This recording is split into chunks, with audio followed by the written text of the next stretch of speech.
bribery if in the long term we get progress? The very important question we need to answer is, who are progressive voters? These are individuals who are against, who support LGBT rights, who oppose limitations on freedom of speech, who are against family dynasties in politics, who support more progressive taxation. These are individuals in general who support greater social liberties that are consistent with the democratic ideals. But what makes it legitimate? We think it makes it legitimate on two clauses. Number one, if it's for the net benefit of a particular country, or if it brings no direct harm to a third party. And when do we see this particularly happen?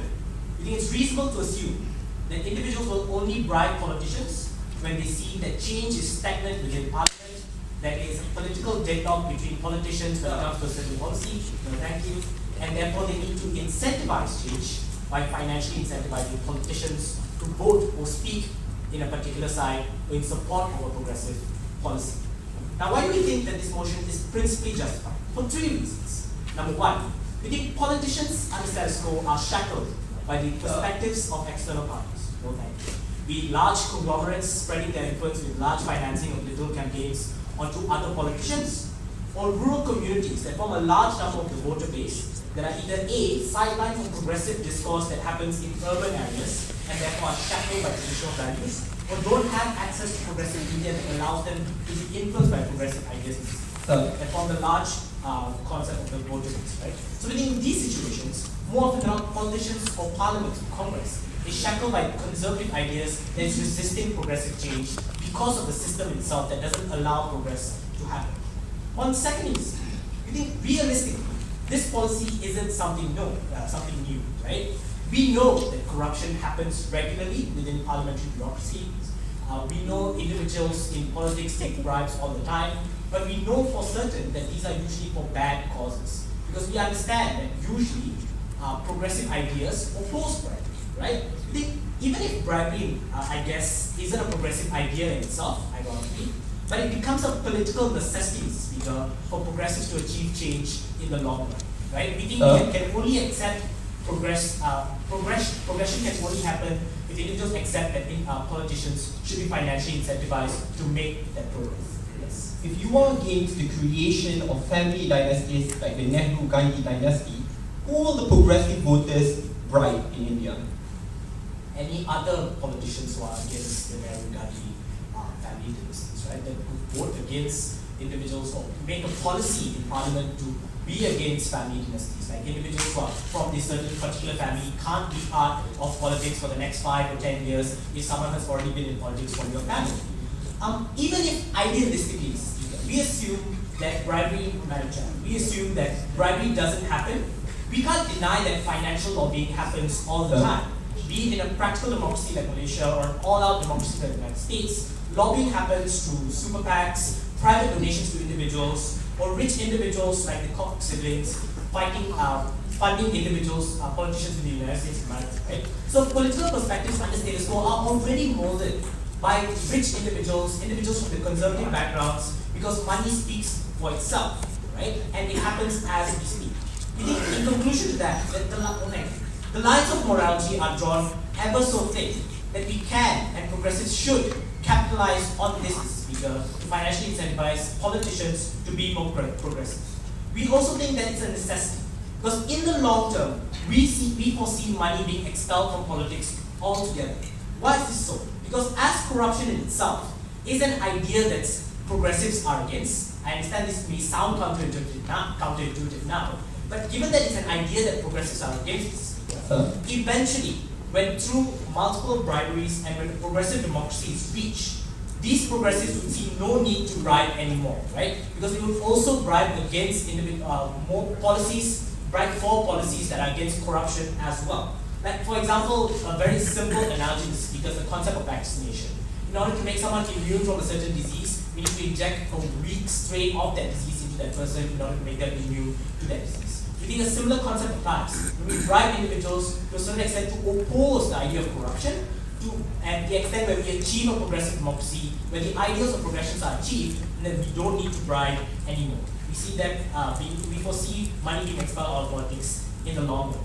We also think on the third level that we we need to manage the interests of politicians. Because we will concede that politicians will still have to act on behalf of their constituents, on behalf of their constituency.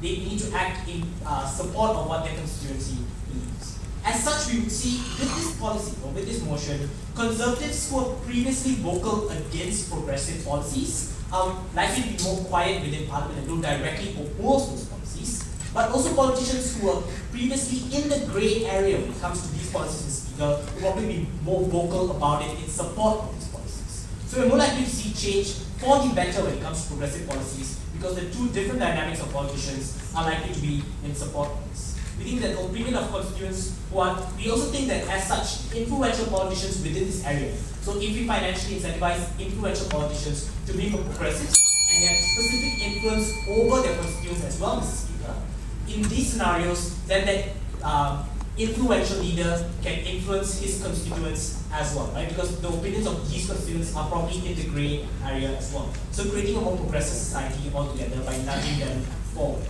We think, sure, idealistically, we don't want bribery in general, in any day-to-day context. But is that going to happen, Mr. Speaker? Or are we going to allow that to happen in a system that is structured to shut out progress?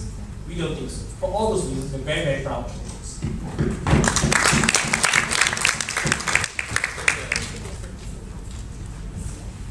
Okay, I'd like to thank the Prime Minister for his speech and welcome the opposition leader to respond.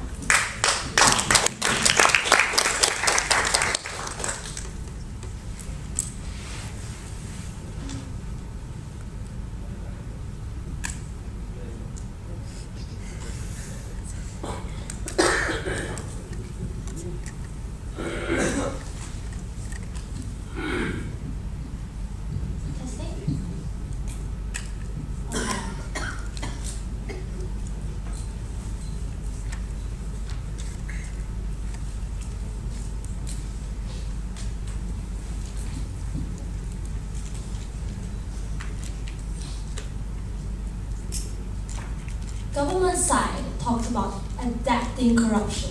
That's the kind of ideas that government side comes from. We don't think that it's any way legitimate, especially when all they've ever talked about was about the means, the illegitimate means to get supposedly legitimate ends. We think that corruption will never be legitimate, and our stand for today is that we don't want to compromise or devalue the current social movements that are happening within society. We think that in the end, we talk about net benefits and the outcomes that come with bribery. But when you have this foundation of bribery that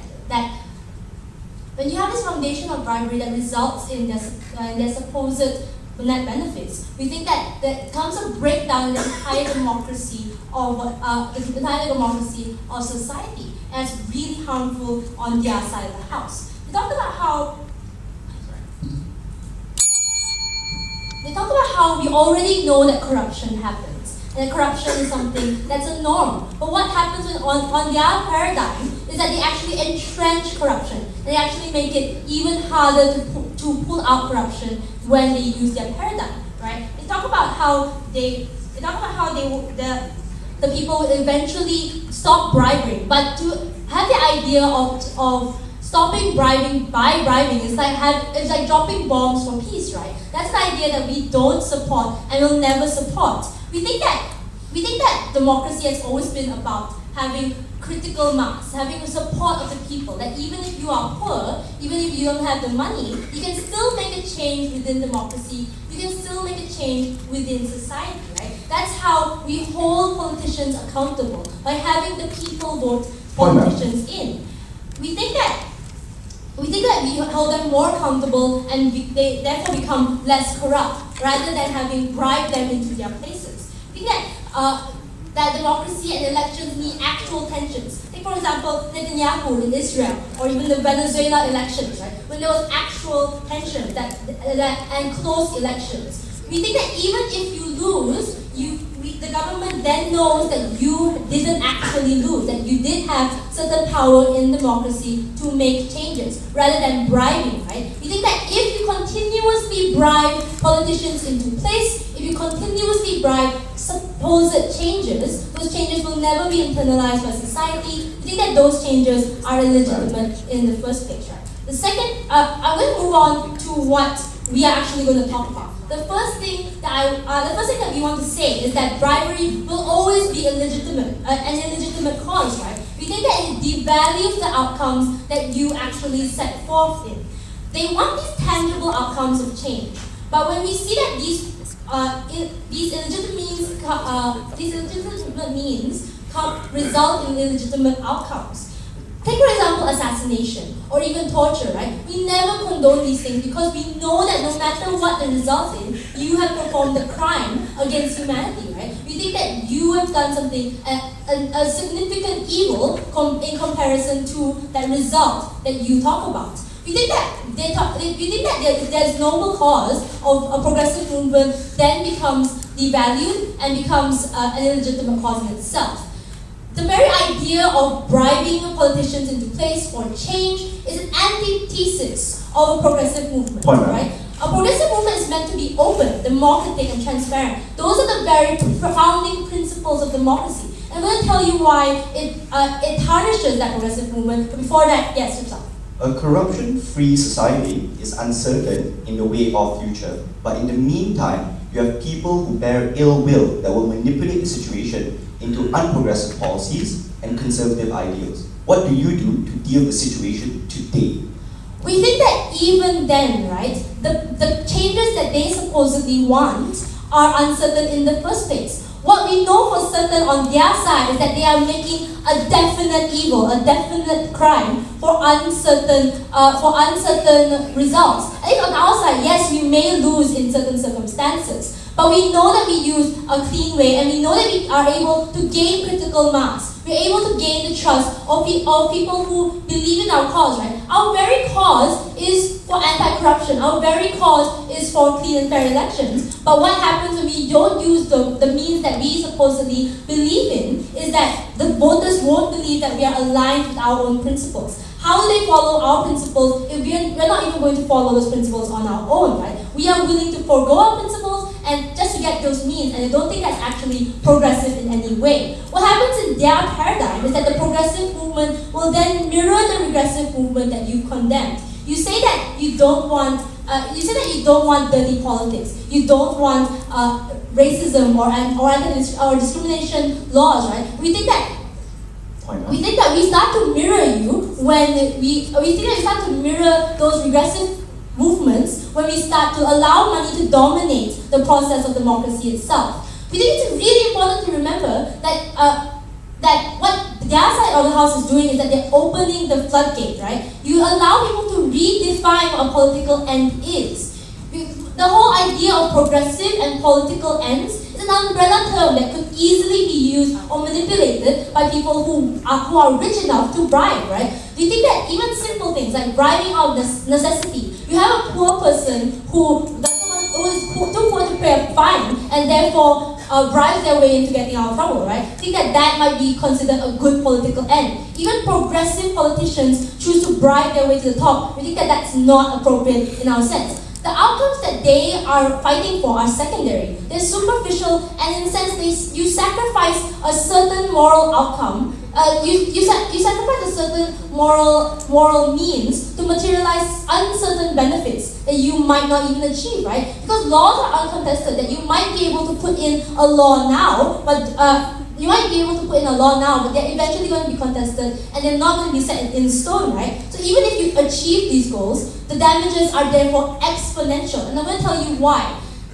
Allowing this motion to come into place is going to hamper the current progressive movement. You adopt a culture of corruption and you normalize it so that everyone, even the people who call themselves progressives, are going to bribe people, right? We don't think that progressive voters should act in that way. We think that it's really inappropriate for their stand to stay in place. And with that, I end my speech. Thank you.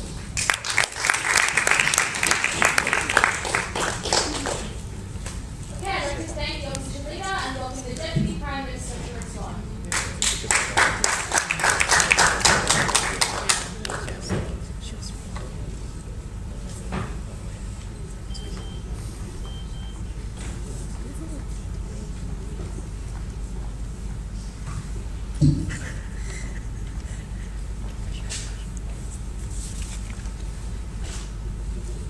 they say truth is the best weapon, but we all know that you can't bring weapons into a government building. This is the context in which the government bench is debating, a context in which bribery is normalized, unfortunately. Let's be very clear on the opposition, on the government bench, that we do not condone any acts of bribery, but in a context where you have a corrupt system in which you have exhausted all other avenues in which, like peaceful petitions or peaceful protests have failed, do you then warrant this form of bribery as a legitimate clause if it garners a positive change in the end? And that is the debate for today. So before I go on with my substantive, several rebuttals, right? She said that we don't want to undermine the current civil efforts that we have, without really contextualizing to us or telling us what those civil actions are in order to eradicate corruption and bribery. We think unless you can provide to us a complete measure or a solution in order to eradicate any form of corruption, your stance is not legitimate for today, because we think that there is still an inability for progressive voters to have any form of leeway within government policies and corrupt politicians. But secondly, right, she told us that bribery is illegitimate. No, thank you, sir. Bribery is illegitimate solely because it is an definite evil. I will contend that in my speech later on, right? In fact, I'll contend it now. Let's look at it very systematically. Firstly, I'm going to talk about how human morality supersedes state laws, and how progressive bribery can be legitimate. So, in essence, ladies and gentlemen, laws are black and white, such as do not kill, pay your GST, do not speak treason against the government, are all very black and white laws.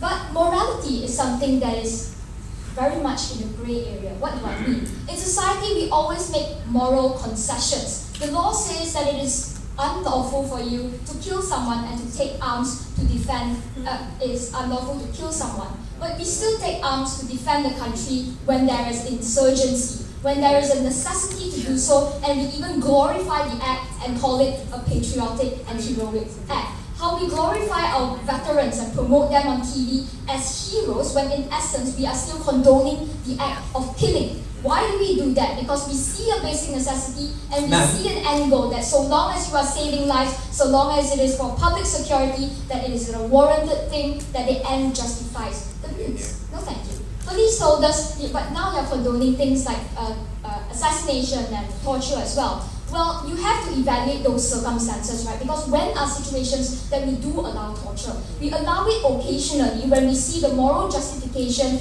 behind torturing individuals or militants in order to gain precious information in order to protect national security, for instance. So it needs to be in context, and there is no such thing as an absolute evil. No, thank you.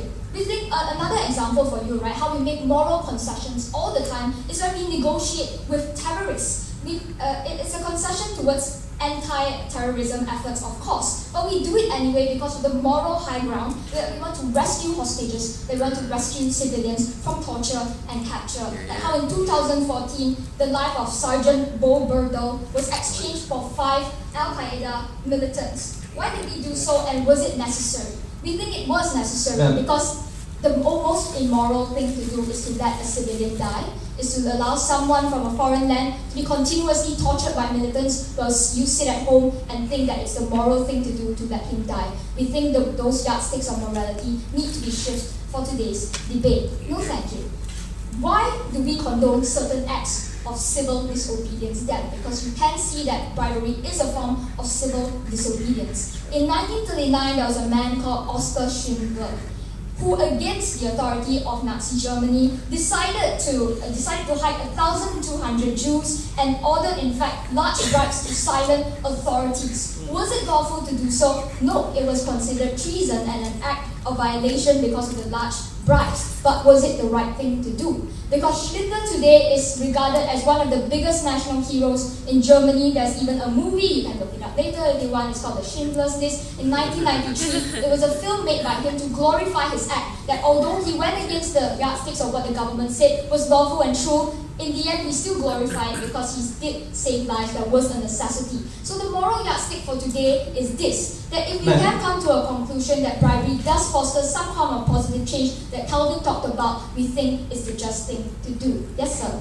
If you are able to bribe Robert Mugabe to implement anti-discrimination laws, Is it worth it if that money now is being used to entrench Robert Mugabe's power by purchasing more arms and allies in Zimbabwe? You see, right, it stops right there. So long as he's having anti-discrimination laws, that's the end goal in which the government wants. We think so long as there's positive change, irregardless, we think those outcomes are irrelevant altogether, as long as there is some civil, measurable, tangible benefits that can be warranted towards the government, we think that it's okay. Second substantive, I'm going to talk about how we incentivize positive behavior. Because what is a bribe in essence? It's a monetary incentive or a gift to persuade behavior. Ladies and gentlemen, I'm an English teacher, so I'm very accustomed to using rewards and even sweets every now and then to incentivize my students to do the right thing, to do their homework and to behave. Likewise, and unfortunately, many politicians do behave like children every now and then, and we think that they need a little bit of push to do the right thing, and there's nothing wrong with that. We told you in Status Quo the problem is this, right? That politicians are afraid to vote in favor of progressive laws, such as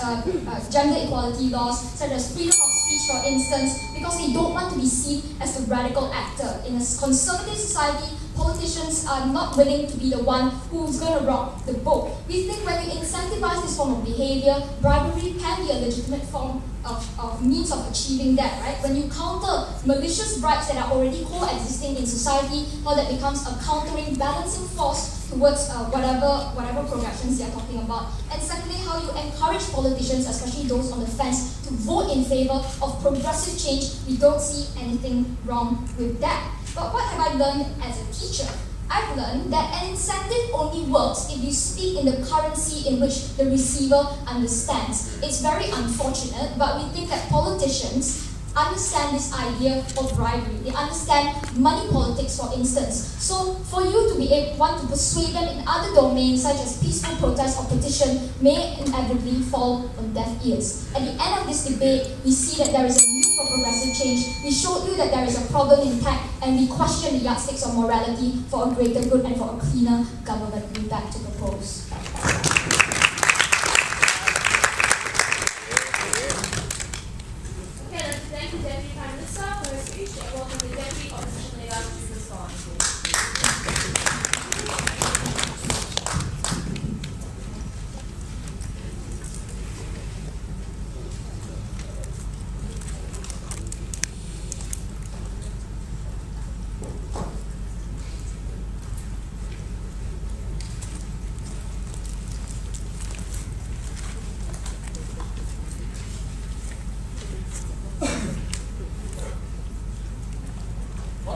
The problem that we have with governments is that they come here and they tell us that a non-corrupt government is not better than a progressive corrupt government. We have been trying to tell you from opposition side that the progression that you achieve under corrupt government is a reversal progression. And the very fact that it's associated with corruption, it devaluates the nature of the change that we have brought. We don't want that change. We don't want Mugabe to fight for freedom of expression, because then freedom of expression is going to be associated with Mugabe, and then freedom of expression is going to be hated. I'm going to give you a lot of examples because I'm coming from Iran and I know more and I can use those examples because it's Iran, right? I'm not Iran. But a couple of things I need to get from here. First, they said that we need to do two things and then we do that, the conditions. Net benefit, no harms. The benefit that you are going to have is a speculated benefit, because you cannot rely on a corrupt politician. For God's sake, he's a corrupt politician. But if he gets more bribe from the opposition side, and we know this is not our strong point. We're a social movement, we don't have money. But the opposition parties, they have money, so they can always offer more. Ladies and gentlemen, your benefit at best is exploited. Secondly, there is no harm, and that's the most ridiculous that can anyone say in this debate. Corruption in itself is a harm, and you're participating in it. How can you participate in corruption and call it a harmless act at the end of it? And then, this is something that we got from Prime Minister, that we don't need to bribe anymore, because at one point, magically corruption would end. Folks, a progressive government is very different than a non-corrupt government.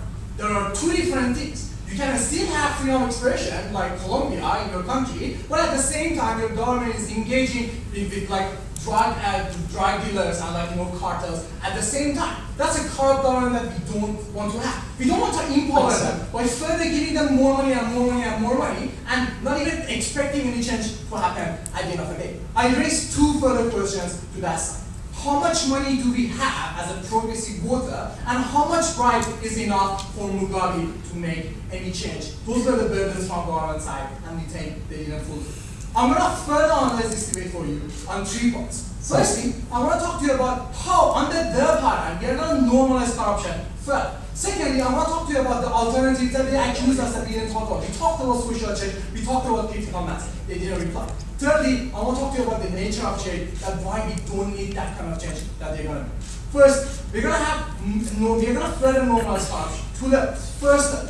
Firstly, by the very fact that the best people in your society engage in corruption, now you are removing the fear of engaging in corruption. Because even the best person and the most moral person in your society engage in corruption, then no one is there to rat out the person. So there is no accountability and there is no fear, right? So I don't know how magically you would end corruption when everyone is corrupted and is a legitimate act and is a normal act to do. We don't think you should grant corruption to legitimacy where the best people and more altruistic people that we have inside the society. But that's harmful. Why? Because the moment that you are a progressive politician, right, and you have engaged in corruption at the past, now you're opening a room for a stigma that the opposition side can always bring forward against you. If you're a progressive politician and you want to bring more change, you can always be accused and limited by the accusation of corruption. And those accusations are legitimate. So you will be debilitated in the future to do any change, even the time that the government is not corruption and the corruption times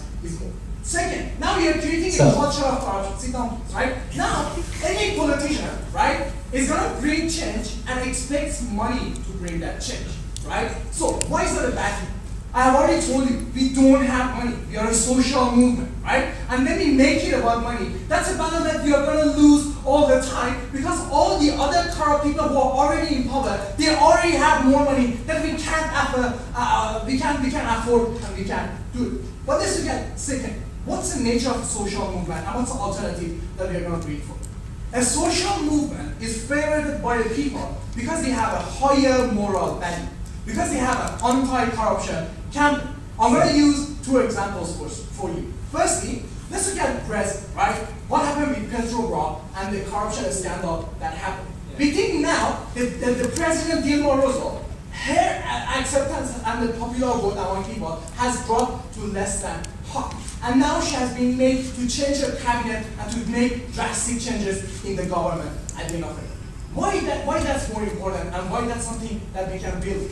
Because in what happened after the Petrobras scandal, millions of Brazilians, they went to the streets and protested. That's a critical mass we have because of the higher moral ground and the higher moral hierarchy we have subscribed. Because we have used the anti-corruption rhetoric, that's why we have millions of people. And that's how we have hold Dilma Rousseff accountable for her action. You see the same accountability with President Maduro in Venezuela. You see the same accountability even with Netanyahu, ladies and gentlemen, that he's quickly flipped his campaign and because a lot of people in Israel protested against it. There's no accountability and the numbers game that we can play and we are good at is the better game and the better alternative to go for instead of the game and the battle to engage in because we don't have money and we are gonna change. In conclusion, what makes social movements matter is not money because we don't have money. It's critical mass that can only be achieved through the higher moral values and anti-corruption rhetoric that we are gonna have. Before that, Sir, why would you assume that a richer, corrupt politician would be exclusively against a progressive policy? Because yes, he may be acting in self-interest, but there's nothing stopping him from acting in a collective interest as well. That progressive politician will never fight for progression because you have created an expectation of a payment to do what is actually his job. You don't want that culture, keep it to yourself. Third, the nature of change, right? We think the change that they're going to bring is a reversible change. And I've already told you why corrupt politicians are not reliable and how they might use this offer as a bargaining chip to go to the rival parties and ask for more money and then come back to you for more money at the end of the day.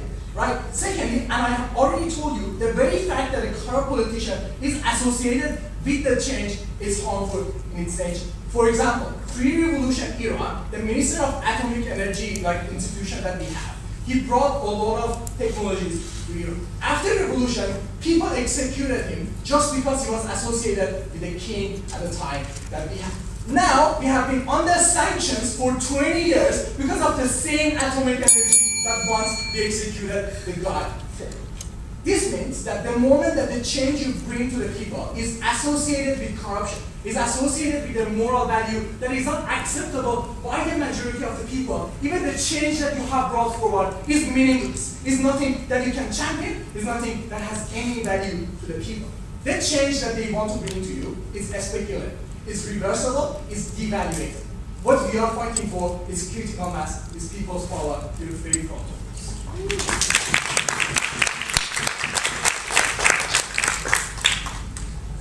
The opposition leader and also the government to conclude the voting case.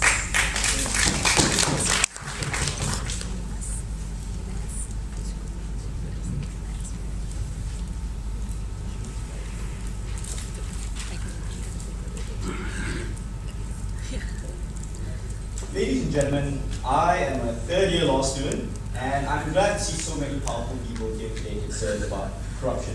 As an aspiring lawyer, a profession of honor and integrity, nothing could be better for my job prospects than being forced to defend bribery in front of the President of the Malaysian Bar Council. So the next 7 minutes of my speech will be an attempt at convincing you of this motion while simultaneously trying to not ruin my future in legal fraternity. So, ladies and gentlemen, a few things I think I need to clarify before I get into the issues of this debate. This debate does not take place in a situation where change is an approximate and definite possibility, ladies and gentlemen. I doubt any progressive in this room would think that the first road to success would be to bribe a politician. I mean, progressive has a natural aversion to bribery in most circumstances. This means that in situations where there are moral alternatives, in situations where change is approximate and is possible, I doubt that politicians that are progressive or voters are progressive will want to bribe and choose that option anyway. That's why the context of this debate was very specific. The context of this debate was exactly as what Saddiq told you. 80 years of systemic oppression by Robert Mugabe, where people see that there are absolutely no way in which you can engage in legitimate political means in order to get legitimate political ends. In those contexts, the opposition has no analysis in telling us, how do people get change then? Has Robert Mugabe changed from this critical mass that you suddenly have created in his country? Or has people's power ever pushed the Mugabe family ever from having any sort of progressive changes in the last recent decades? We think not. In those very, very bleak circumstances, you have a moral choice to make.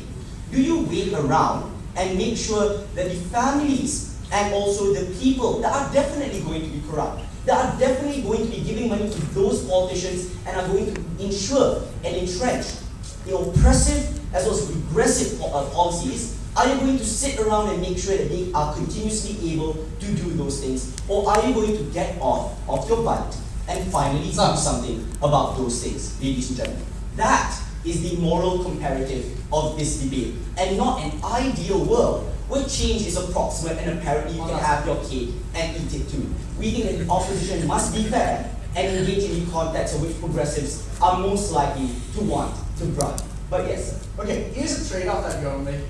For a small change in Z-power, you legitimize Mugabe, and you make it even harder to combat him, because now he's a legitimate leader that you engage with and participate. When are we going to get rid of Mugabe if he's so bad? Okay, I have two answers to that. Number one, the opposition must show some headway for the opposition in Zimbabwe, as well as the legitimate voters in Zimbabwe, to be able to fight against Robert Mugabe under the status quo, which they have not shown. But the second thing is that we give you a wealth of analysis from government as to how we could ensure change while still bribing politicians to ensure change. What are these other progressive changes you could make? I would say that the people that bore ill will for society, those multinational conglomerates that would bribe their politicians, those political dynasties that want to ensure power, these are the exact same actors that want regressive economic policies, keep people poor, keep people ignorant, so they don't have the legitimate knowledge or the ability to have political power to fight against your corruption later on. I would say that under our side, at least if we bribe people to have progressive, let's say, redistributive taxation policy and have progressive education policy, we create a voter base that's more likely to be able to mobilize against Robert Mugabe in the future, rather than have some regressive politician pound billions of dollars into the pockets of the Mugabe family, and you have politicians as well as policies that only hamstring people at the end of the day, ladies and gentlemen. The comparative is simple in this debate. You will definitely have someone else bribing on the other side of the fence. What kind of policies you have they bribing for? They are policies that will hurt society. Now you have the choice to bribe society, bribe politicians to ensure change in policy that will actually help society and create that critical mass you want so much. Now let's engage with their comparative, which is critical mass apparently, the group of people that you want to rely on to ensure change. The very honorable chairman of the Transparency International Malaysia already told us that normalization of corruption is something that's very real today. That occurs because people are apathetic and they just don't think that they can fix corruption anymore. That's what we told you right from the onset. With the continuous corruption and environment of corruption on that side of the house, you're very unlikely to have the critical mass that you want to ensure the change that you want. What does that ensure that change? That what ensures that change is you having progressive policies that ensure you have redistributive tax policies, you have fair economic policies, you have policies that ensure that people are actually empowered instead of downtrodden and poor. You want to rely on a critical mass that is uncertain, of a group of people that is growingly apathetic and growingly normalized to the idea of corruption. We would say what side is more uncertain is the side of opposition in these circumstances. So the comparative you have to answer is this. Are you going to hope for people to be awake one day? Are you going to hope for a critical mass to occur? Or are you going to actually ensure legislation today to protect the people today, ladies and gentlemen? That's the comparative and moral question you have to ask yourself at the start of this, at the end of this debate. The last thing that they tell us is that we're normalizing corruption. It's immoral, they say. Never once wanted to provide a slim one piece of response to the much analysis provided by the beautiful Deputy Prime Minister over there. She provided you many reasons why we make moral concessions all the time to make sure that we have a utilitarian need at the end of the day. Do these corrupt politicians fear these progressive politicians? Because according to Behrad, right now if we have progressive politicians engage in corruption, they will lose the fear that some people will actually have the power to enact change. Well, they don't fear you right now. They control your institutions, they have the money on the other side, and they already hold vast amounts of power and wealth already. Now, the question is how do you counterbalance that imbalance and that lack of fear? You have the progressive politicians who do have the power, do have the money to enact change, but they're not doing anything. Ladies and gentlemen, what you have to acknowledge in this debate is that evil actors and people who mean ill will to the rest of society will not stop giving money to politicians. They will not stop pushing for policies that will disenfranchise society and disempower them from having political awareness. Your moral choice is, do you now take a step in fighting and counterbalancing that unprogressive change, or do you sit on your hands and do nothing? We're exceedingly proud to propose so.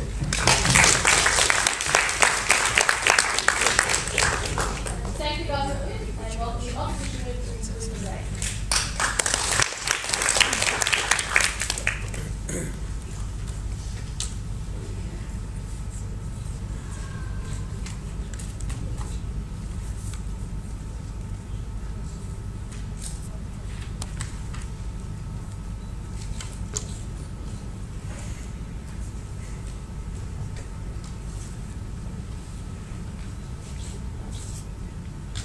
I'm pretty sure at least 50% of people in this room have become a victim of corruption, whether it's low-level corruption or high-level corruption.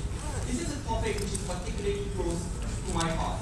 My father, who is a businessman, initially transacted in that regard. Unfortunately, initially, the other party started off by saying that you only need to provide this sum of money. Unfortunately, in the world of corruption, in which you cannot report to the police agency, because reporting means that you will be a complicit.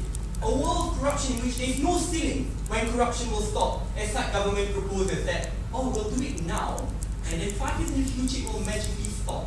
Unfortunately, people's wills and demands have no ceiling and boundaries. corruption, ladies and gentlemen, if legitimized at one level, will be legitimized at every single level of society, and that's something which we are truly against. I'm going to answer 3 questions in my speech. Firstly, why there is an alternative solution to bribery which will work, and why side government will decimate that alternative. Secondly, we look why their policy is illegitimate and actually entrenches the power structures of corruption. And finally, ladies and gentlemen, I'm going to show you why our alternative is also better. Firstly, let's look at the alternative. They told us that this is a context in which we've exhausted all alternatives, peaceful protest and petition. I'm going to give you 4 responses.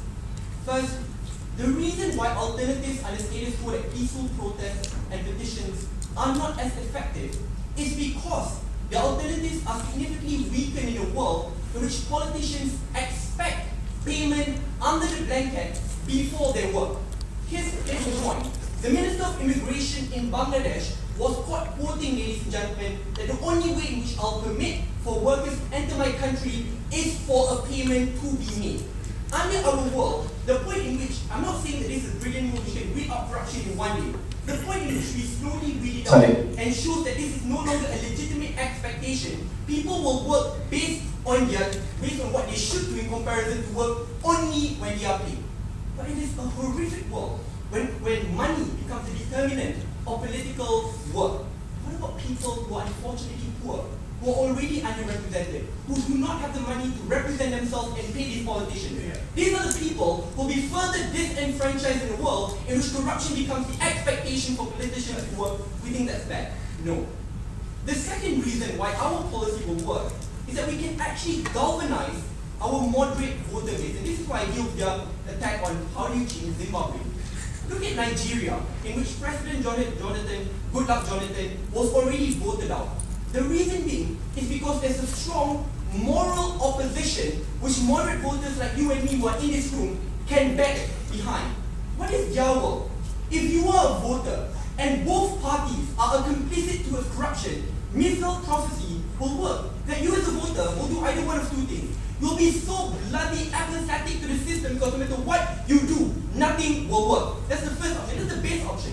The worst option is you are forced to internalize and co-opt that corruption structure because the only way for you to make change becomes a game theory. If I'm not corrupted, someone else will be corrupted first and I will be put at a disadvantage. The best example in which our policy has worked is indeed, Nigeria, ladies and gentlemen, where people actually backed up the effort by Transparency International, ladies and gentlemen. And also the example of Brazil, in which Dilma Rousseff was initially backed. But why is this extremely pernicious? Let's look at Brazil specifically. Initially, we were able to take down a strong government which has controlled power for decades. But the reason why this new government got into power was because of the strong anti-corruption platform. But now they are losing massive support. Why? Unfortunately, in the world of politics, once you do evil, 20 years then, it will bug you again now. And that's exactly what's happening to the president of Brazil. Because the bad deal out of corruption which I made 20 years back, now that's being used to delegitimize all the progressive claims which have been made for 20 years. If you as a politician have made massive good, 10 good outcomes, the point in which citizens on the ground know that you were once corrupted, every single progressive resolution which you have passed in parliament will be questioned and repealed. At best, you'll be able to interact short-term change, but never long-term change. No, Mifzal. Fourth response. How do we deal with progressive politicians in this debate? We do acknowledge that progressive politicians exist on both sides. They say that progressive politicians are silent and we need to make them speak. But the point in which corruption becomes the standard in which politicians to implement, to get votes, ladies and gentlemen, that's when even progressive politicians are forced to opt to this structure. Because if I don't become corrupted, the other person who's corrupted can get that money and use that money to entrench his or her power by running attack acts, ladies and gentlemen, or what have you. But we think what's the most pernicious thing is that they assume that once you are corrupted, that 5 years down the road, you can magically become a good person again. And this is something which I genuinely believe in, if you know my political background. Unfortunately, if you think that you are doing a good thing now, and you enter that corrupted structure, you say, never mind, 5 years down the road, I'll change. But as each day passes by, you feed into that corruption, you benefit from it. It's very unlikely for you to change magically in the future when you've lived with it 24 hours a day, 7 times a week for the rest of your life, and especially in the future, where the person you were corrupted with can hold it against you if you want to push for anti-corruption reform in the country. We think that's something which is particularly pertinent. Yes. For decades, Robert Mugabe has politically assassinated its opposition by accusing them of corruption even if they did not do it at all, preventing them from winning. Irrespective of whether they do it or not, they will still lose. What do you do then? At least under our policy, comparatively less money will enter the coffers of Robert Mugabe. In their world, in which even progressive members pay, more money in Robert Mugabe's pockets, more weapons, more contracts given up to their allies means more ability to kill people. This is not only about money, oh I get money. No. People should know that if you pay a person and that person is evil, that money will be used to suppress every single basic right which you have. So even if we lose on the front, that we cannot implement an anti-discriminative law, but if people die out of it, we think there's an outcome which is far worse. But finally, ladies and gentlemen, finally, your policy is not a surefire it will actually work, right? Once you are beholden to these evil politicians, ladies and gentlemen, it's not sure that these evil politicians will even implement your policy. One, because you can't take this evil politician to the court of law if that politician doesn't institute that reform to begin with. But more importantly, ladies and gentlemen, that evil politician will be the only one who knows who's willing to pay me or not. Whether the progressive is paying me this amount of money or the regressive is paying me this amount of money. The point is, I can control how much money I get, how much I demand. Corruption will never stop. It's not an ideal world. Nigeria said it was ideal. Brazil said it was ideal. Hopefully Malaysia will realize it's not ideal. Unfortunately, it was true when you pointed out that the youth is believing that corruption is normalized. But we should never allow that to happen. Our last bastion of defense are the progressive voters like you and me. If we change, no one else will fight our country.